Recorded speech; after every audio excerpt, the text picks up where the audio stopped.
오늘은 이제 11장 내용인데 7구절이 주보에 또는 앞에 화면에 있는데 우리 같이 읽죠. 시작. 예수께서 들으시고 이르시되 이 병은 죽을 병이 아니라 하나님의 영광을 위함이라 하시더라. 예수께서 와 보시니 나사로가 무덤이 있은지 이미 나흘이라.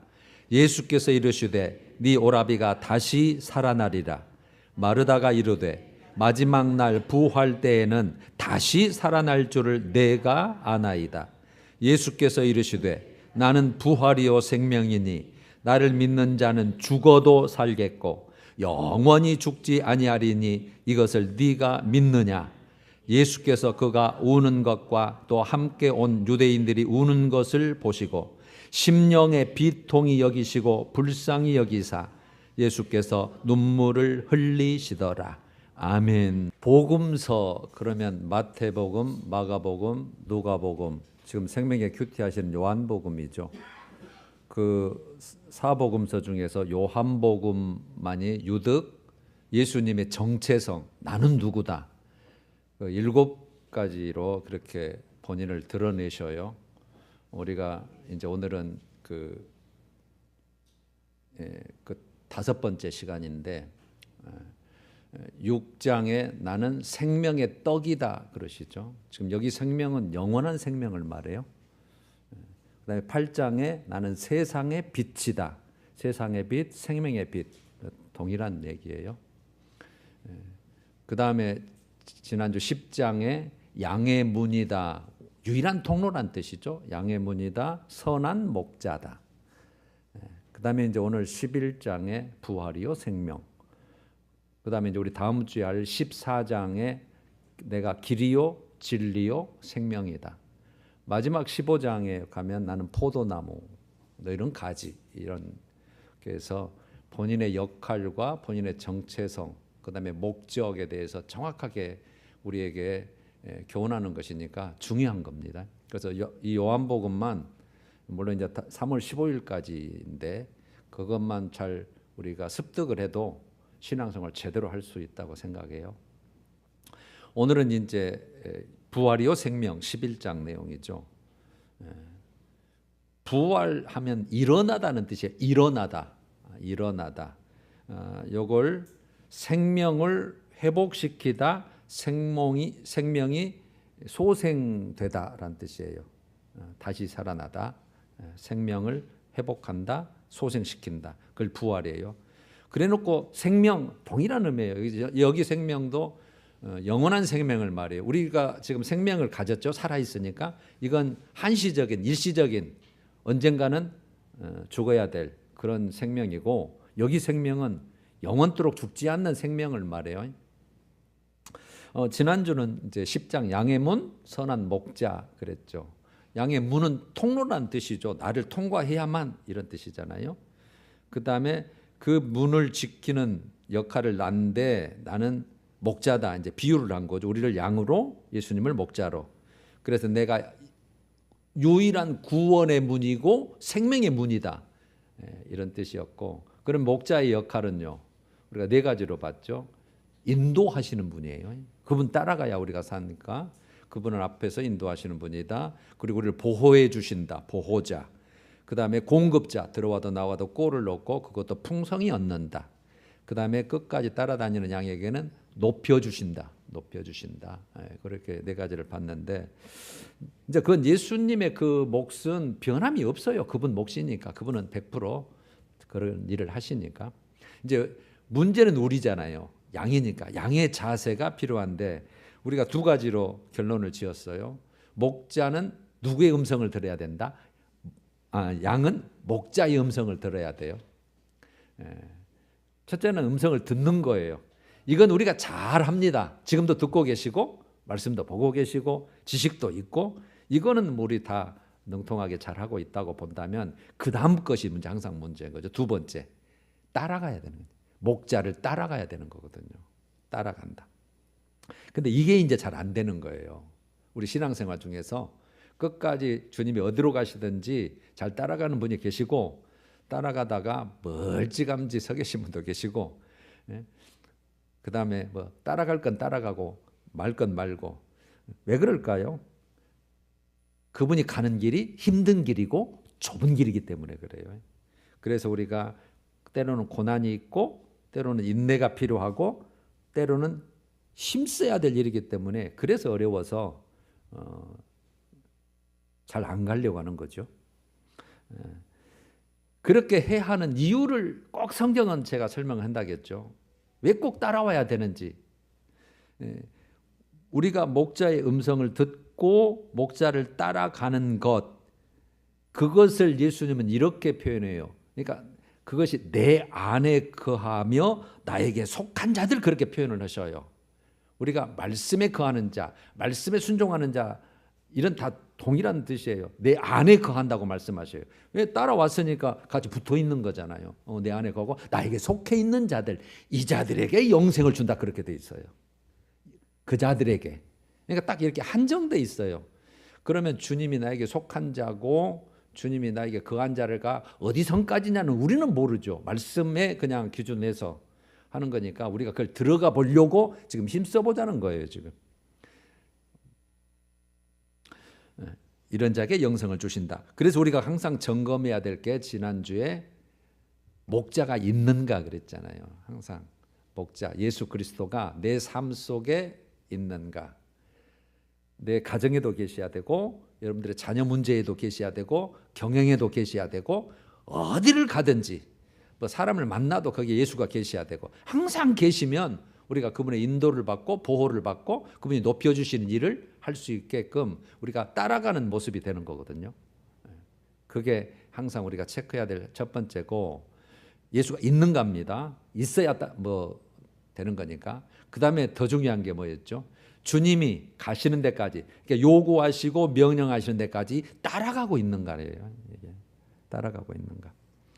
그러면 오늘 여러분 성경은 제가 항상 똑같다고 했잖아요. 어제 말씀이나 오늘 말씀이나 표현만 다르지 결론은 항상 같다고 그랬죠. 그렇게 따라가려면 우리에게 요구되는 거, 그것까지 항상 성경은 말씀하신다고 그랬어요. 그럼 어떻게 하면 따라갈 수 있는데 다 얘기해 놓은 거예요. 자기를 포기하고 자기 십자가를 지고 이렇게 돼 있어요. 그럼 십자가 지는 건 힘든 거잖아요. 죽는 것이고 어려운 일고 뭐 매야 되니까 항상 전제가 자기 포기예요. 자기 나를 내려놓는 거. 우리는 그걸 우리가 해야 되는 거죠. 그게 전제예요. 그렇게 돼야 그분을 따라갈 수 있지, 내 걸 주장하고 내 걸 뜨고 내 뜻을 이루고 내 성공을 이루고 육체적으로 살려고 하는 건, 내 것을 쥐는 한 그분이 가는 길은 못 따라가요. 거기까지는. 쉬운 길은 따라갈 수 있지만 그분이 어려운 길을 가버리거든요. 그러면서 나를 따라와 이래버리니까. 아셨죠? 오늘 내용도 똑같아요. 오늘은 이제 예수님은 생명의 주관자다, 주권자다. 그 다음에 그 생명을 주시는 수여자다라는 뜻이에요. 내가 부활이요 생명이다. 나는 일으켜 세우는 분이고 다시 살리는 권세가 있는 자고 그 생명을 내가 준다, 그거거든요. 생명의 주권자, 수여자. 그러니까 죽음, 이제 생명의 반대는 사망이죠. 죽음을 바꾸어서 생명으로 만들어 버리는 거예요. 그러니까 죽음의 정복이죠. 죽음의 승리. 우리 인간은 범죄함으로, 범죄요. 아담이 범죄한 것부터 시작해서 우리도 지금 범죄하고 있고, 이 범죄함으로 우리는 필연적으로 죽을 수밖에 없어요. 필연적입니다. 이거는 이 죽음의 형벌을 받을 수밖에 없는, 이 죽음은 영원한 죽음까지예요. 영원한 죽음. 우리 한 번 죽는 거, 첫째 사망 말고 영원한 지옥불에 들어가는 것까지가 우리 몫이에요. 우리 몫. 날 때부터. 그런데 이걸 다시 살려서 영원한 생명으로 바꿔버리는 거거든요. 이게 그래서 우리가 예수 믿는 게 얼마나 대단하고 얼마나 복인지를 우리가 정말 이거 하나만 봐도, 죽을 자를 살려가지고 지옥 갈 자를 천국 가게끔 길을 열어놨다는데 그걸 나를 또 뽑아가지고 아무나도 믿어주는 것도 아닌데, 그리고 내가 도와줄게 나하고 가자 그러시는데 이 얼마나 큰 복이에요.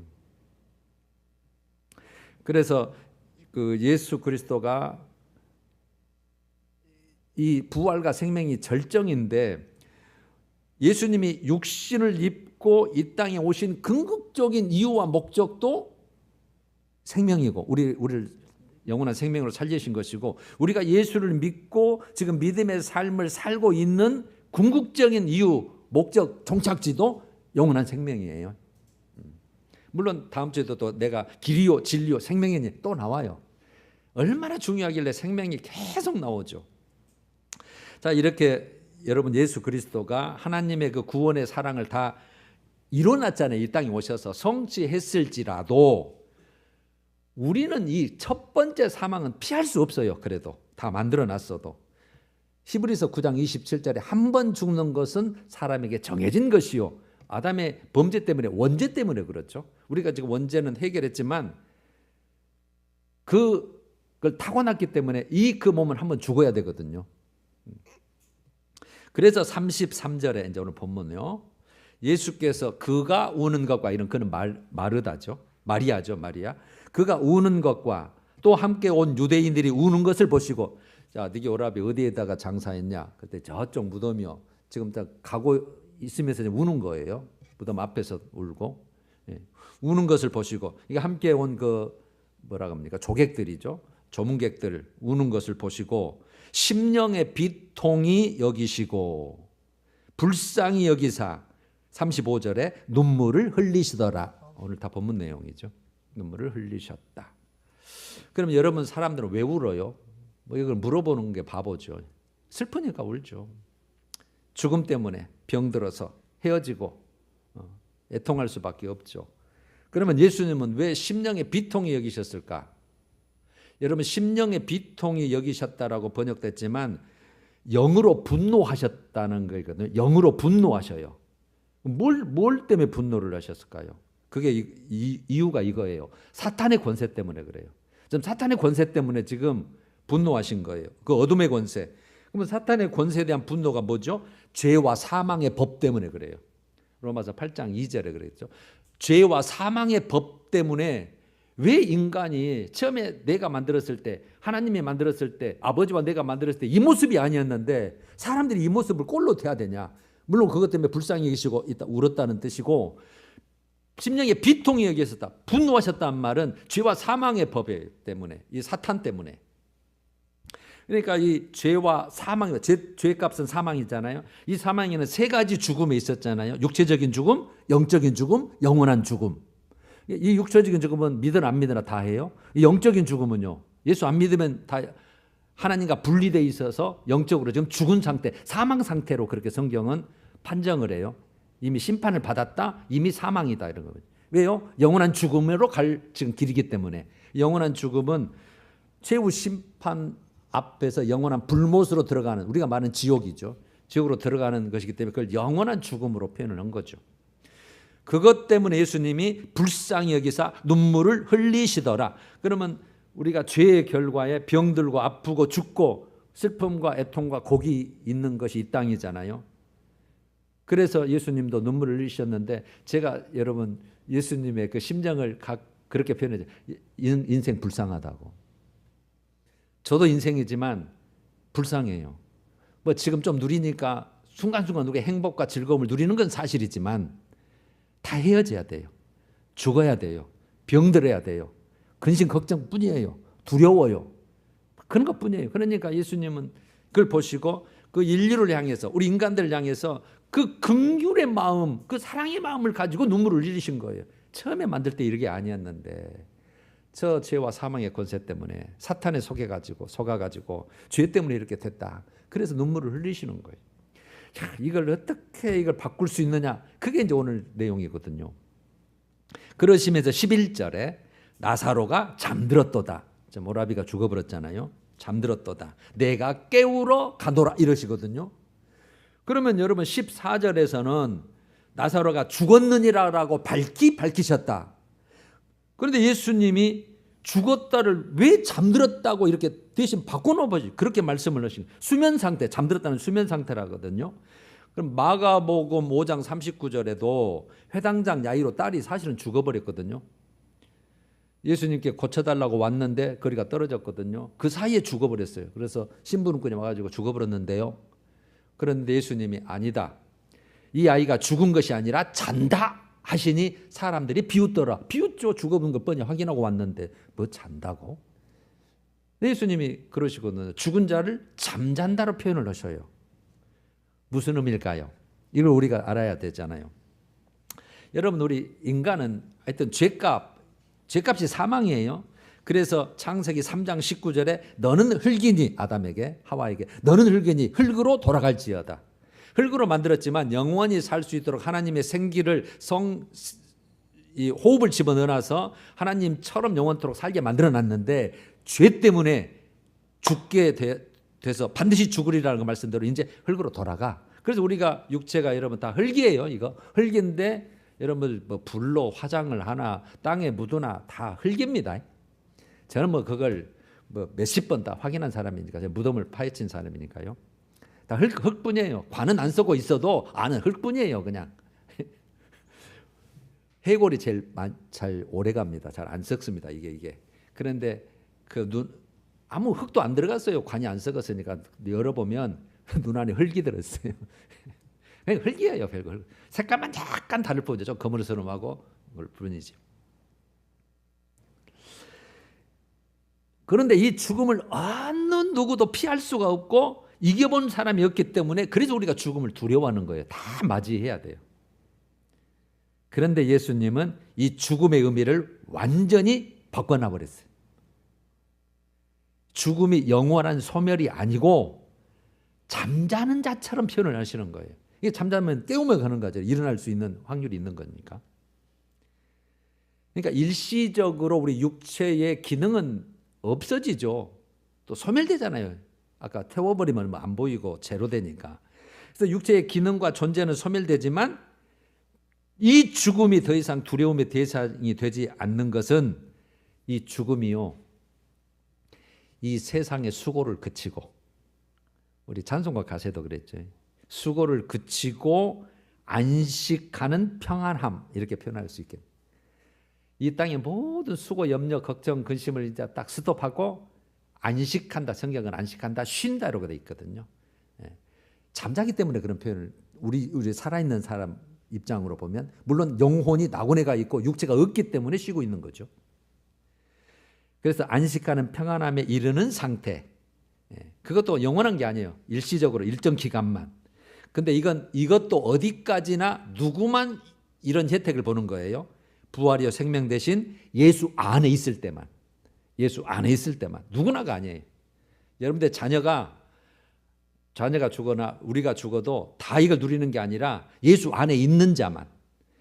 여러분 얘가 가장 이해되시는 게 누가복음 16장이잖아요. 한 부자와 거지 나사로. 예수님이 정확하게 우리에게 설명하기 위해서 그 말씀하신 거거든요. 한 부자는요, 부자니까 막 이 땅 위에서 지 마음대로 살았잖아요. 연락하고 즐거워하고 잔치하고. 그런데 죽어서 어떻게 돼요? 음부에서 그랬잖아요. 음부는 죽은 영혼이 예수님께 인정받지 못한 믿음을 가진 자가 가는 곳이잖아요. 그래서 음부에서 고통 중에 일어났어요. 고통 중에. 그래서 불꽃 가운데서 괴로움을 받느니라. 이렇게 돼. 괴로움, 고통과 괴로움. 그래서 물 한 방울 찍어서 내 입술을 좀 서늘게 해주세요. 이렇게 원할 정도로. 그러면 이제 거지 나사로는 비록 거지로 살고 병들었지만 믿음을 인정받아서 아브라함, 그렇게 보면 되는죠. 천사들에게 받들려 이렇게 됐어요. 여러분, 우리에서 그 죽는 순간 천사들에게 받들리느냐, 어둠의 권세 사단 마귀 귀신이 데리고 가느냐, 여기에 이거예요. 말하면 빛으로 영접을 받느냐, 어둠으로 영접을 받느냐, 이것도 똑같아요. 그래서 가장 죽을 때 여러분, 우리 영적으로 가장 민감하다고 여러분 말씀을 여러분 드렸네요. 다 우리가 그 자리가 들어가야 돼요. 어느 순간은 천사들에게 받들려 아브라함의 품, 즉 낙원에 들어가고, 그래놓고 이제 그는 여기에서 위로를 받고 이렇게 돼 있어요. 위로를 받고. 저기는요, 고통과 괴로움, 이런 위로. 그러니까 죽으면 다 똑같은 상태가 아닙니다. 그때부터 딱 죽는 순간 딱 갈라져 버려요. 이거는 되돌릴 수가 없어요. 큰 구렁텅이가 있어서 서로 왕래가 안 돼요. 여기 있다가 옮겨지거나 이쪽으로 뭐 더 좋은 거로 가거나 그런 것은 없습니다. 그래서 준비하는 기간은 이 땅 위에서 우리의 육체 기간뿐이다. 이렇게 보시면 되고, 그래놓고 23절에 예수께서 이르시되 네 오라비가 다시 살아나리라 이래버리는 거예요. 지금 죽어서 지금 무덤에 나흘 동안 있어서 냄새가 나고 있는데 다시 살아나리라. 그러니까 24절에 마르다가 믿음이 있거든요. 마리아도 있고 이렇게 하는 거예요. 마지막 부활 때에는 다시 살아날 줄을 내가 믿나이다. 엄청난 믿음이죠. 우리도 지금 부활을 꼭 믿으셔야 돼요. 이 마르다 신앙처럼. 그러니까 마지막 때, 여기서 지금 이제 마지막 부활 때가 나오는데 예수님은 아니 지금 살아나리라, 지금 이 말씀을 하고 있는데 마르다는 아니 맞습니다. 나중에 마지막 날 때 그때는 우리 오빠도 부활할 줄 내가 믿습니다. 이 신앙을 갖고 있거든요. 자, 오늘 이제 이것을 구분해 봐요. 여기서 오늘 나사로가의 부활은 현재적 부활을 지금 말하는 거예요. 이걸 제가 현재적 부활로 지금 명칭을 해볼게요. 지금 막 살아날 거니까. 그러니까 이 현재적 부활하고 마르다가 얘기하는 마지막 때의 부활은 근본적으로 달라요. 근본적으로. 이 마지막 때의 부활은 종말론적 부활, 예수님 재림 이후의 부활을 말하는 거거든요. 마지막 이 세상 다 불태워버리고 끝내고 천국 바로 직전에 들어갈 때 그 부활을 말하는 거거든요.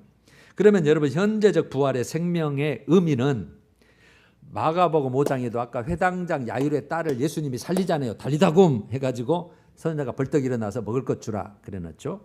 누가복음 5장에도 나인성 과부 아들을 장례를 메고 나오는데 예수님이 스톱 거기서 살리잖아요. 이걸 다시 살아났으니까 부활로 표현할 수 있어요. 다시 살아났잖아요. 생명이 회복되고 소생됐잖아요. 그런데 이 부활은 일시적인 소생이고 회복이잖아요. 다시 죽잖아요. 그러니까 이것은 죄와 사망의 법에 대한 완전한 승리가 아니에요. 일시적으로 죽었다가 살아났네, 이겼네. 그런데 다시 죽거든요. 지는 거죠. 그런데 여러분이 마지막 때 부활의 생명의 의미는 종말론적 부활은 재림 이후에 성취될 죄와 사망의 법을 완전히 뒤집어 엎는 정복한 완전한 승리. 이것을 성경은 의인의 부활, 생명의 부활로 칭해놨어요. 의인의 부활, 생명의 부활. 우리가 꼭 이제 이것에 해당돼야 돼요. 대표적인 말씀이 구약 한 절 보면 다니엘서 12장 2절이에요. 땅의 티끌 가운데서, 땅의 티끌은 죽은 상태를 말해요. 우리 다 죄로 돌아가잖아요. 땅의 티끌 가운데서 자는 자 중에, 여기도 자는 자로 표현하잖아요.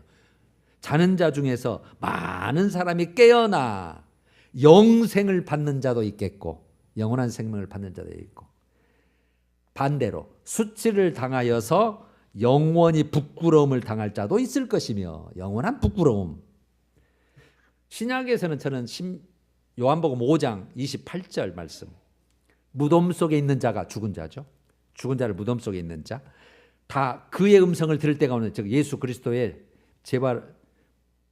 재림하신 예수님의 그 음성을 들을 때가 오나니 29절에서 선한 일을 행한 자는 생명의 부활로. 여러분 선한 일을 어떤 자라고 그때 단어가 중요한데요. 행한 자예요. 행한 자. 그래서 믿음은 삶이에요. 행함이에요. 예. 그래서 제가 항상 행함하는 거예요.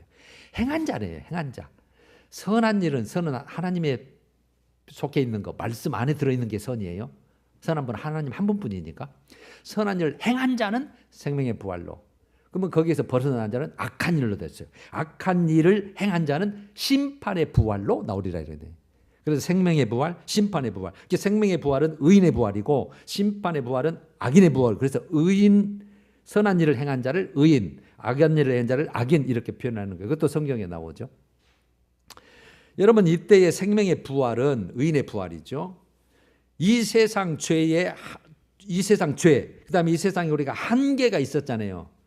우리가 뭐 문이 닫아졌으면 나가요? 못 나가고 갇혀 있어야죠.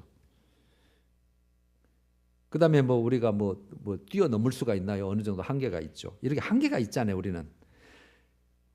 그다음에 죄 때문에 병들고 아프고 헤어져야 되고 이런 거, 죄, 이 한계를 완전히 극복한 새로운 존재 이렇게 제가 표현하고 싶습니다. 새로운 존재, 신령한 몸, 새로운 존재, 신령한 몸을 탄생을 의미해요. 우리는 지금 이해할 수는 없어요. 그러면 여기서 심판의 부활은 영원한 심판적 형벌을 위해서, 그러니까 벌 주려고 살려 죽은 자를 영원 불멸의 몸으로 살려놔. 이거 무시무시 징글징글 하잖아요. 그냥 죽은 것도 그다음 음부에 가서 고통받고 있는 것도 영혼만 고통받고 있는 것도 지금 심한데 그걸 몸을 붙여가지고 영월 불멸의 몸으로 부활. 이거는 사실은 좋은 부활이 아니기 때문에 그냥 부활이라고 살아난 것 자체는 부활인데 좋은 의미의 부활은 아니죠. 불멸의 육체를 갖게 하는 이걸 여러분 제가 더 짧게 생명의 부활은 그리스도의 영광에 참여함으로 얻어지는 영원한 생명, 그리스도의 영광에 참여해요. 똑같이. 그런데 심판의 부활은 한마디로 영원한 형벌을 위한 심판적인 부활 그렇게 보면 돼요. 영원한 형벌을 위해서 살려서 그냥 그 몸까지 영혼까지 고통을 주는 그런 벌이에요. 하나님이 그렇게 만들어 놓으셨으니까 우리는 왜 그랬냐 말할 수가 없어요. 그건 창조주가 그렇게 하셨기 때문에. 그래서 우리가 믿음이 그렇게 소중한 거예요. 그래서 여러분 믿음을 대충 생각하시면 절대 안 돼요. 이건 죽느냐 사느냐 문제입니다. 예배 드리는 것이 죽느냐 사느냐 문제고 내가 신앙생활을 어떻게 하느냐가 내가 좀 영원한 심판적 형벌을 받느냐 영원한 생명을 가서 그리스도의 영광에 참여하고 영화를 누리느냐 이게 쫙 갈라지니까 이 땅에 지금은 안 보이기 때문에 별것이 아닌 것 같아도 이게 진리이기 때문에 우리는 그걸 향해서 가는 자인 줄로 믿어요. 자 이제 우리가 그러면 생명의 부활을 한다면 근거가 뭐냐는 거죠. 우리가 확실히 이것을 가져야 되니까. 두 가지라고 저는 이건 단정을 해야죠. 우리 부활의 근거가 뭐냐? 나도 부활할 수 있는 근거가 뭐냐는 거죠. 예수님의 부활입니다. 첫 번째 예수님의 부활. 그 다음에요. 부활하신 예수님이 우리에게 우리도 부활한다는 약속의 말씀을 주셨어요. 우리에게. 그분도 부활하셨고 그분이 나처럼 너 부활시켜 줄게. 그 약속을 해 주셨단 말이에요. 고린도전서 15장 20절요. 그리스도께서 죽은 자 가운데서 예수님 죽으셨죠. 십자가에서. 다시 살아나사 잠자는 자들의 첫 열매예요. 첫 열매. 여러분 첫 열매가 있으면 두 번째 열매가 있을까요? 없을까요? 있다 그 말이잖아요. 그래서 첫 열매라는 표현을 쓴 거예요. 첫 번째 시범을 보여주셨다. 모델하우스를 지어주셨다. 그런 똑같은. 첫 열매가 되셨다. 그래서 부활하신 몸을 가지고 40일 동안 그 땅에서 제자들과 함께 계셔서 40일 후에 승천하신 거잖아요. 그래서 지금 하나님 보좌 우편에 계셨다 그렇게 표현을 하는 거예요. 지금 계셔요. 하늘 보좌에 하나님과 함께 아버지와 함께. 그래서 예수님의 부활은 영원 불멸의 몸입니다. 영원 불멸. 그 다음에 시공간을 초월하는 몸입니다. 문이 닫혀져 있는데 제자들이 두려워 떨면서 쓱 들어오시잖아요. 여기 나타나시다가 금방 저기 또 나타나시잖아요. 그래서 제가 지금 우리 몸은 이해가 안 되는 거죠. 오직 믿음으로만 받고 성령의 깨달음으로써 믿게 만드는 거죠. 우리를. 그리고 잡수시기도 하잖아요. 그래서 몸이 필요한 거예요. 우리가 영원토록 생명수 생명나무 과일을 먹게끔 몸을 만드는 거예요. 죽지도 않지 영원히 살지 주님과 함께 영광을 누리지 그런 몸입니다. 그래서 여러분 예수님의 부활은 하나님의 생명의 권능 하나님의 생명의 권능을 역사적 사실로 우리에게 보여준 것이에요. 예수님의 부활은 첫 열매로. 그 다음에 이 예수님의 부활은 우리 성도의 완전한 구원이에요. 그예요. 우리의 구원 받는데 그게 완전한 구원이에요. 완전한 구원과 영원한 생명에 대한 보증입니다. 보증 예수님의 부활이. 나도 그러니까 모델하우스가 있으니까 우리 집도 저렇게 지어주구나 하는 거잖아요. 내 부활도 저렇게 되겠구나라는 것을 보여주신 거잖아요. 그래서 여러분 예수님의 부활의 모습이 예수를 믿는 우리 성도들에게 장래에 실현될 소망 중에 소망입니다. 우리가 이 땅에도 다 소망이 있으시잖아요. 우리 자녀가 이렇게 잘 됐으면 좋겠다. 집도 더 큰 놈이 있으면 좋겠다. 이게 소망도 있지만 그건 일시적이고 다 없어져 버리고 그냥 순간이 될 뿐이고 진짜 소망. 우리가 항상 내 소망이 뭐지? 이 땅의 소망은 그거고 그건 일시적이 없어도 되는 것이고 있으면 좋지만 그러나 제일 정말 내가 꼭 붙들어야 할 소망은 이 소망이에요. 부활의 소망이다. 하늘의 소망이다. 천국의 소망이다. 할렐루야죠. 지금 이제 우리 연세 드신 우리 권사님들도 많이 이렇게 있지만 다 이거 믿음의 사람들이라 항상 찾아가 봐서 예배드리면 부활의 소망, 천국의 소망이 있어요. 그렇게 돼야 돼요. 그렇게 돼야 돼요. 얼마나 좀 외롭고 정말 그 인생 살아보니 별것 없네. 다 그렇게 되지만 그 소망이 있기 때문에 그 소망으로 감사하면서 찬양하면서 기도하면서 지금 하나님 부르신 날을 기다리는 거예요. 우리도 다 그 모습으로 좀 갑니다. 빌립보서 3장 21절에 예수 그리스도는 우리의 낮은 몸을, 우리가 지금 죽을 몸을 낮은 몸으로 표현한 게 천한 몸, 낮은 몸, 비천한 몸을 자기 영광의 몸의 형체와 같이 이렇게 해놨잖아요. 예수님의 그 영광의 몸의 형체와 같이 우리를 변하게 하시리라, 만들어 주시리라, 그렇게 하시리라고 말했잖아요. 약속을 다 해놓으셨어요. 할렐루야. 이것 때문에 우리가 믿는 거예요. 이게 우리 믿음의 정점이에요. 그러니까 오늘 본문에서도 25절에 일어났잖아요. 예수께서 이르시되 나는 부활이요 생명이니 나를 믿는 자는 죽어도 살겠고 비록 죽을지라도 다시 살아나겠고, 그 말은 뜻이고, 그 다음에 무릇 살아서 나를 믿는 자는 영원히 죽지 아니하리니 이렇게 했잖아요. 그러면 아까 죽어도 살겠거는 부활체고, 부활을 말하는 것이고, 무릇 살아서, 육체가 있어요. 육체가 있는데 영원히 죽지 않는 거로 연결되는 것은 뭐래요? 그걸 변화체라고 그러는 거잖아요. 예수님 오실 때를 얘기하는 거예요. 예수님 오실 때 살아있다면 그 믿음을 인정받을 때는,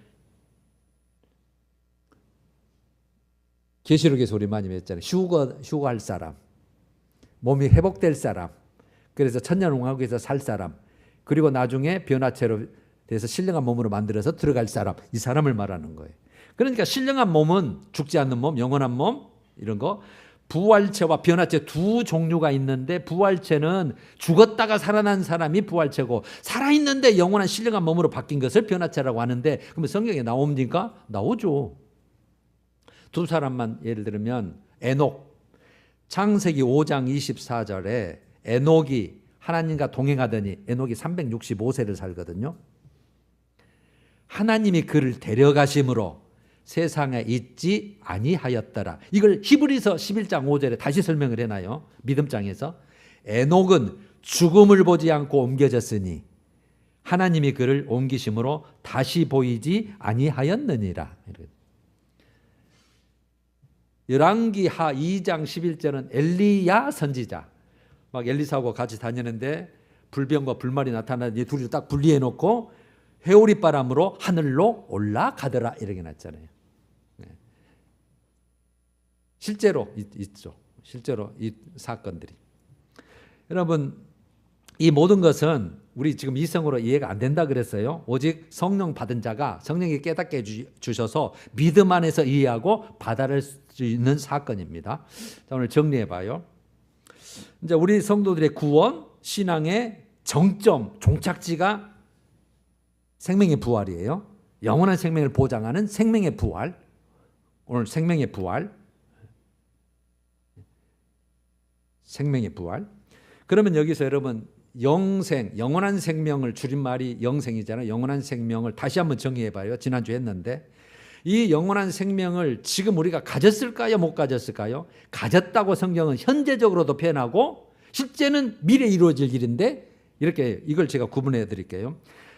현재적으로는 거듭난 새 생명을, 성령을 받은 자, 그 다음에 신앙생활 하고 있는 자, 이 자를 요한복음 5장 24절은 이렇게 표현을 해요. 내 말을 듣고 또 나 보내신 이를 믿는 자는, 믿는 자입니다.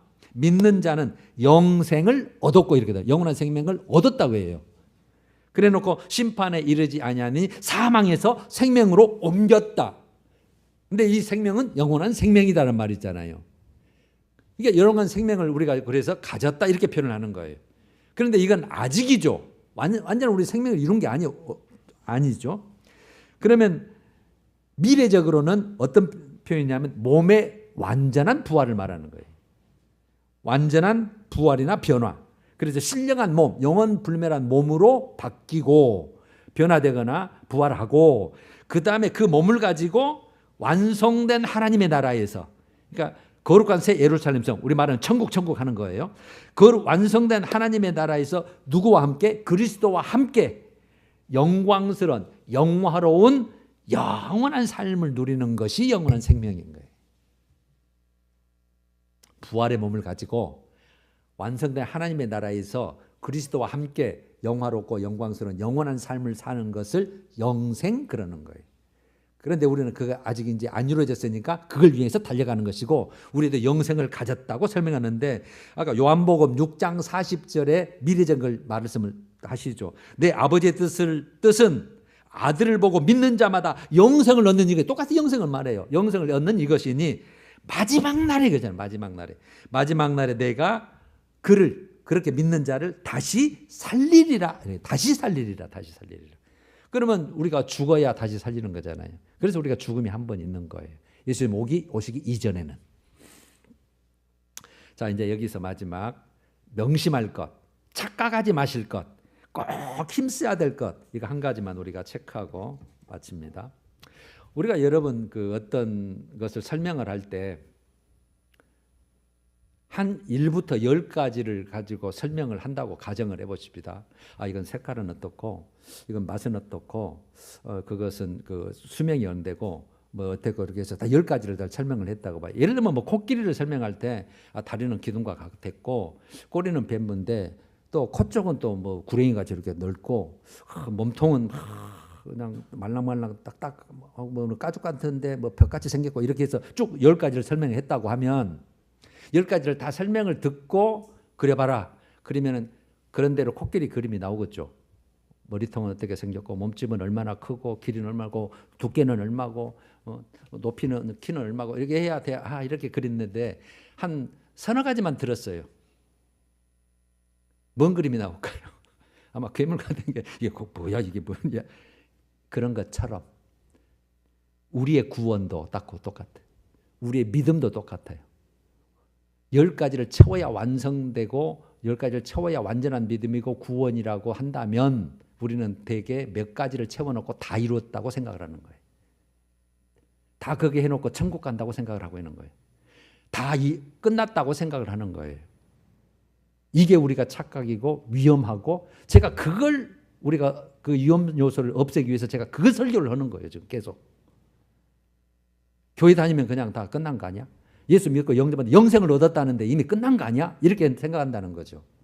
그 구원받았다며, 영생 받았다며, 천국 간다고 얼마나 내가 많이 들었는데, 이게 전부 다 한 가지, 두 가지, 세 가지만 듣고 그 뒤에 또 막 어떻게 해야 된다고 막 다 있는데 그건 다 무시해버리고 생각지도 않고 성경도 안 읽고 그렇게 하고 그냥 몇 사람 한 말만 듣고, 뭐 사람 말이 맞아요, 하나님 말이 맞아요, 이거 뻔히 알면서도 그걸 한번 체크하고 오늘 끝내봐요. 여러분, 말씀마다 나를 믿는 자는 영생을 얻었고, 나를 믿는 자마다 영생을 얻었고, 이때 믿음을 어떤 믿음을 말하냐는 거예요. 어떤 믿음을, 어떻게 믿는 것을 우리 지난주에도 다 살폈어요. 지난주에 요한복음 10장 27절에 내 양은 내 음성을 들으며, 그런데 나는 그들을 알며 나를 따르느니라 그랬잖아요. 따르느니라. 그래서 내가 그들에게 따르는 자에게 영생을 주노니, 그러니까 따르는 자에게 영생을 줘요. 따르는 자에게, 간 자에게 끝까지 따라가다요. 나가 그 예수님 알아봤어. 그리고 그 자리에 멈추거나 교회를 쉬거나 신앙생활 안 되거나 내 마음대로 살거나 따라가는 게 아니잖아요. 지금 아셨죠? 그 상태를 우리가 인지를 해야 된다는 뜻이에요. 그래야 우리가 힘쓸고 안 되지, 이렇게 살면 이게 되고, 그게 사단에게 속지 않는 거예요. 이게 그렇지 않으면 우리가 속고 있는 거거든요. 그러면 요한복음 12장 25절, 오늘이 큐티가 13장 들어갔으니까 12절 읽으셨겠네요. 12장 25절에 이렇게 표현했어요. 자기의 생명을 사랑하는 자는, 그러면 자기의 생명을 사랑하는 자, 내 목숨, 지금 이 생명을 말이죠. 살아있는 육체의 목숨을 사랑하는 자가 뭘 말할까요? 나를 위해서 사는 자예요. 내 뜻대로 살고 믿어도요. 그런 자는 자기의 생명을 잃어버릴 것이요, 일어나 버렸잖아요. 잃어버린다면. 그러면 여기 생명은 영원한 생명, 우리가 영생을 받았다고 하는데 그 생명을 잃어버릴 것이요, 이 말이거든요. 그래 놓고 반대로 이 세상에서 자기의 생명을 미워하는 자는, 그럼 미워하는 자로 번역이 됐는데, 내 생명을 나는 이렇게 하고 싶지만 아니야 예수님 따라가야 돼, 예수님이 요구하지 않아, 예수님이 더 원하는 게 있어 그래갖고 나를 포기하고 가는 자를 말하는 거거든요. 내 생명을 미워하는 자는 영생하도록 보존하리라, 이렇게 됐단 말이에요. 이 말씀은 예수님이 하나님의 미를 말씀하시면서 내가 하나님의 미에서 내가 죽는다, 내가 죽으면 이렇게 된다 말씀하시면서 이 말씀을 하신 거거든요. 하나님의 미래에 따라 있던 말씀이, 너희들도 네 생명 사랑하면 내가 너 영원한 생명 준 거 그거 잃어버리는데, 이 말이에요. 그러니까 이게 여러분들 한 1부터 10까지 설명할 때 뭐 5번째, 6번째 이런 정도의 말씀이란 말이에요. 우리는 무시해버리면 안 된단 말이에요. 그것까지 알아야 되니까. 그래 놓고 26절에 사람이 나를 섬기려 하면, 믿으려 하면 나를 따르라. 이거 똑같아요. 나를 따르라. 그러면 나처럼 살아라 그 말이거든요. 그러면서 예수님이 내 길을 걸어라. 내 길을 걸어라 그러거든요. 그래서 나 있는 곳에, 그러면 예수님이 나 있는 곳이 어디 거예요? 천국이를 말하는 거죠. 앞으로 하늘. 나 있는 곳에 나를 섬기는 자도 거기 있으리니, 너희도 거기 나 있는 곳에 있으리니 사람이 나를 섬기면 내 아버지께서 그를 귀히 여기시리라. 그러니까 따라가야 돼요. 그러면 여러분 마지막으로 마태복음 16장 24절도 동일한 말씀을 제가 다시 한번 읽고 마칠게요. 누구든지 나를 따라오려거든. 여러분 지난주에도 나눴네요. 누구든지 나를 따라오려거든. 아까 있었죠. 자기를 부인하고 자기 십자가를 지고 나를 따를 것이니라. 그래 놓고 25절에 말씀을 읽어도 이해가 될 거예요. 나를 따라오는 그 정의가 너 부인하고 네 십자가 져야 돼. 그러니까 누구든지 제 목숨을 구원하고자 하면, 자기 목숨을 사랑하면 자기 생명을 잃을 것이요. 똑같죠. 나를 위하여 제 목숨을 잃으면 자기 생명을 찾으리라. 그래 놓고 사람이 만일 온 천하를 놓고, 우리 온 천하 어디라고 되면 난리잖아요. 물질, 아파트, 땅, 좋은 거, 자동차. 온 놓고도 지 목숨, 지 영원한 생명을 잃으면 무엇이 유익하느냐, 뭔 소용이 있겠냐 그 말이죠. 주님이 그 말씀까지 딱 붙여요. 그래 놓고 인자가 아버지 영광으로 그 천사들과 함께 오리니, 예수님 재림 때죠. 그 마지막 부활 때를 말하는 거. 그때에 각 사람이 행한 대로 갚으리라. 행한 대로예요. 행한 대로. 그리고 어떻게 살았냐, 나를 따라왔냐 그 말이에요. 한마디로. 아셨죠? 그러니까 우리 신앙은 진짜 힘써야 되고 희생이 필수예요. 희생이 전제가 돼요. 그러니까 나 편하려고 다니고, 나 어떤 뭐 만족하려고 다니고, 나 뭐 얻으려고 다니고, 이거 아닙니다. 그거는 하나님이 그냥 입어주시는 것이고, 아, 내가 생명이 살아야 되구나. 생명, 영원한 생명, 천국. 이거 아무나 가는 것이 아니구나. 그것을 오늘 또 조금만이라도 여러분 인지를 하고 하셨으면 좋겠고, 그래서 우리가 믿음의 폭을 넓히고 깊이 더욱 성숙, 이런 것을 오늘 하고, 다음에는 길과 진리와 생명을 한번 나눠보시죠. 자, 찬양하십시다. 490장 490. 주여 지난밤 내 꿈에 1, 2절.